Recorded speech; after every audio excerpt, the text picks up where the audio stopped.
كأس العالم 2022 كان آخر فرصة لميسي إنه يحقق الحلم ويثبت للشعب الأرجنتيني إنه زي مارادونا وأحسن منه كمان. الأسطورة اللي اتقال عليه مستحيل يحقق كأس العالم، اللاعب اللي قعد سنين محطوط عليه ضغوطات من شعب بلده ولسه الكل فاكر له خسارة نهائي 2014 في آخر دقيقة، بس الأسطورة رمى كل الضغوطات دي ورا ظهره. أحسن لاعب في البطولة بعد 10 مساهمات تهديفية، شخصية قيادية تاريخية، ما فوتش ولا دقيقة في البطولة في سن ال 35، أداء ونسخة تاريخية هتفضل محفورة في دماغ كل عشاق الكورة. هكلمك النهاردة عن الأسطورة ليونيل ميسي نسخة كأس العالم 2022. يلا بينا. يلا بينا.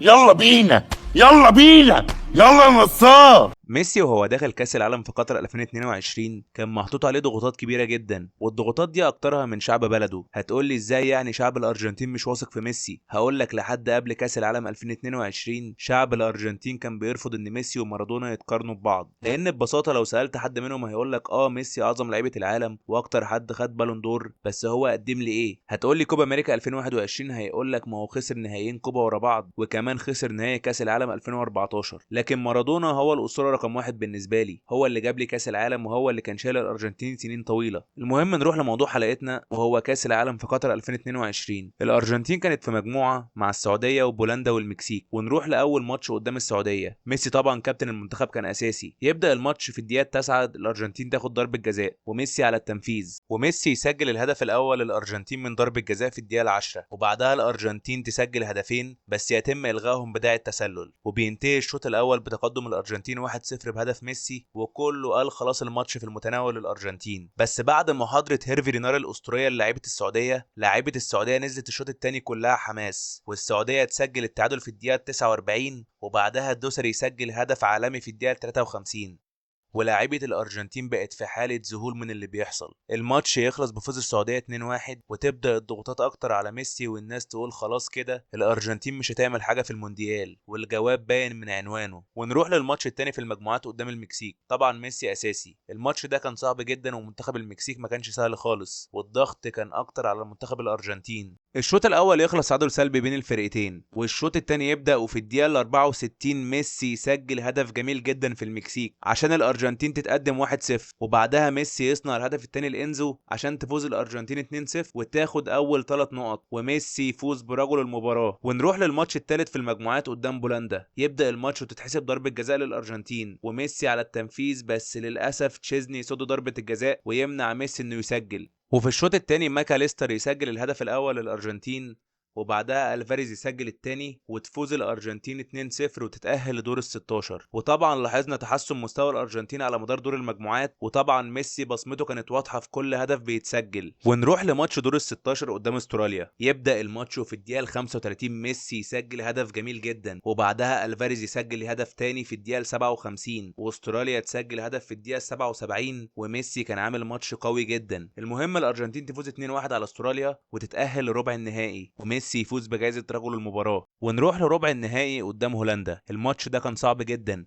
ويعتبر اول منتخب قوي تلعبه الارجنتين في البطوله، ودفاع هولندا كان قوي جدا والقائد بتاعهم فان دايك. وفي الدقيقه 35 ميسي يعمل لقطه من اعظم اللقطات في البطوله. ميسي وسط تكتل دفاع هولندا يلعب كره بينيه لمولينا ويخليه يبقى انفراد مع الحارس ويسجل. ميسي يصنع الهدف الاول بطريقه جميله جدا، ويخلص الشوط الاول بتقدم الارجنتين 1-0. وفي الشوط الثاني الارجنتين تاخد ضربه جزاء ويسجلها ميسي في الدقيقه 73 عشان تتقدم الارجنتين 2-0، وكله قال خلاص الماتش يتحسم للارجنتين. بس في الدقيقه 83 فيجورست يسجل هدف لهولندا والنتيجه تبقى 2-1، وبعدها الاجواء كانت متوتره جدا وكان في خناقات جامده بين اللعيبه، والاول مره نلاقي ميسي بيتخانق. المهم نرجع للماتش. في جوريست يسجل هدف التعادل لهولندا في الدقيقه الاخيره، والماتش يروح لاشواط اضافيه، والماتش يفضل رايح جاي بين الفرقتين. والماتش ده كان عنيف جدا ومليان خناقات وضرب واستفزاز بين الفرقتين. ولو اقول لك ان الماتش ده كان فيه 15 انذار ما بين لاعيبه هولندا والارجنتين، وحتى ميسي خد انذار، ودومفرايز اتطرد من هولندا. المهم الماتش يفضل تعادل ونروح لضربات الجزاء. فان دايك يضيع يضيع الاولى لهولندا، وبعدها ميسي يسجل الاولى للارجنتين ويدي منتخب بلده الثقه، وبعدها هولندا تضيع ضربه كمان ولاعيبه الارجنتين تسجل ضرباتهم عشان تفوز الارجنتين وتتاهل لنص النهائي، وميسي يفوز بجائزه رجل المباراه. ماتش هولندا كان صعب جدا للارجنتين، كان ماتش مليان ضغط عصبي وضرب وكروت صفرة، واول مره نلاقي ميسي بيتخانق، وحتى بعدها كان في المؤتمر واضح جدا ان ميسي متنرفز. ونروح لماتش نص النهائي قدام كرواتيا. كرواتيا كانت عامله كاس عالم كويس جدا، وفي ربع النهائي كانت مطلعه البرازيل اللي كانت مرشحه للفوز بالبطوله. وعموما كرواتيا من احسن المنتخبات اللي بتعرف تلعب الاقصائيات في البطولات الكبيره. يبدا الماتش والفاريز ياخد ضربه جزاء للارجنتين، ميسي على التنفيذ، وميسي يسجل الاول للارجنتين في الدقيقه 34، وبعدها الفاريز يسجل الهدف الثاني للارجنتين في الدقيقه 39، ويخلص الشوط الاول بتقدم الارجنتين 2-0. ونروح للشوط الثاني، وقتها كرواتيا كان عندها مدافع واعد جدا ويعتبر كان احسن مدافع في البطوله وهو جفارديول. المهم بقى نرجع للماتش، ميسي في لقطة سحرية يلف بجفارديول اللي لسه كنا بنتكلم عليه ويرقصه ويصنع الهدف الثالث لألفاريز، وده يثبت لك قيمة ميسي الكبيرة، وان مهما عملت وكنت مدافع جامد جدا صعب تتوقع ميسي هيعمل ايه. المهم الارجنتين تفوز على كرواتيا 3-0 وتتأهل للنهائي، وميسي ياخد جايزة رجل المباراة للمرة الثالثة على التوالي. ونروح للنهائي قدام فرنسا. فرنسا بطلة العالم 2018 واللي فيها لعيبة قوية جدا زي امبابي وديمبلي وجريزمان وتشاوميني. ميسي كان داخل النهائي وهو حامل راية منتخب بلاده، واللاعب اللي محطوط عليه امل انه يرجع المجد للارجنتين تاني، وشعب الارجنتين عارف ان ميسي لما يعتزل صعب حد يعوض مكانه. المهم نروح للنهائي. يبدا النهائي ودي ماريا ياخد ضربة جزاء وميسي على التنفيذ، وميسي يسجل الهدف الاول للارجنتين عشان تتقدم في النهائي في الدقيقة 23، وبعدها من كرة بدأت من عند ميسي دي ماريا يسجل الهدف الثاني للارجنتين في الدقيقة 36 عشان تتقدم الارجنتين على فرنسا 2-0، والحلم بيقرب اكتر واكتر. ونروح للشوط الثاني وفي الدقيقه 80 وخلاص فاضل 10 دقايق والارجنتين تفوز بكاس العالم. فرنسا تاخد ضربه جزاء ومبابي يسجلها عشان النتيجه تبقى 2-1 لصالح الارجنتين، ويزيد الضغط على المنتخب الارجنتيني. وبعدها بدقيقه مبابي يسجل التعادل لفرنسا وسط ذهول من لاعيبه الارجنتين، والضغوطات تزيد اكتر واكتر على المنتخب وميسي. الماتش يخلص تعادل، ونروح بقى للوقت الاضافي وميسي يسجل الهدف الثالث للارجنتين في الدقيقه 108 عشان الارجنتين تتقدم 3-2، وبعدها تتحسب ضربة جزاء لفرنسا ومبابي يسجلها ويرجع الماتش لنقطة التعادل من تاني. وفي لقطة وقعت قلوب الارجنتين كولومواني كان هيسجل هدف قاتل لفرنسا، بس مارتينيز بيصد منه الكرة عشان ينقذ ميسي والارجنتين. ونروح لضربات الجزاء، مبابي يسجل الاولى لفرنسا وميسي يسجل الاولى للارجنتين، وبعدها كومان يضيع الثانية لفرنسا وديبالا يسجل الثانية وتشاوميني يضيع الثالثة وباريديس يسجل الثالثة للارجنتين، وخلاص الحلم بيقرب. كولومواني يسجل الرابعة لفرنسا ومونسيال يسجل الرابعة للارجنتين، ورسميا الارجنتين تفوز بكاس العالم. واخيرا ميسي يحقق الحلم ويثبت للشعب الارجنتيني وللعالم كله انه قد المسؤوليه، ويفوز ميسي برجل المباراه للمره الرابعه على التوالي. ميسي كان داخل كاس العالم ومحطوط عليه ضغوطات كبيره جدا، وعارف انه لازم يجيب كاس العالم عشان يتم الاعتراف بيه من الشعب الارجنتيني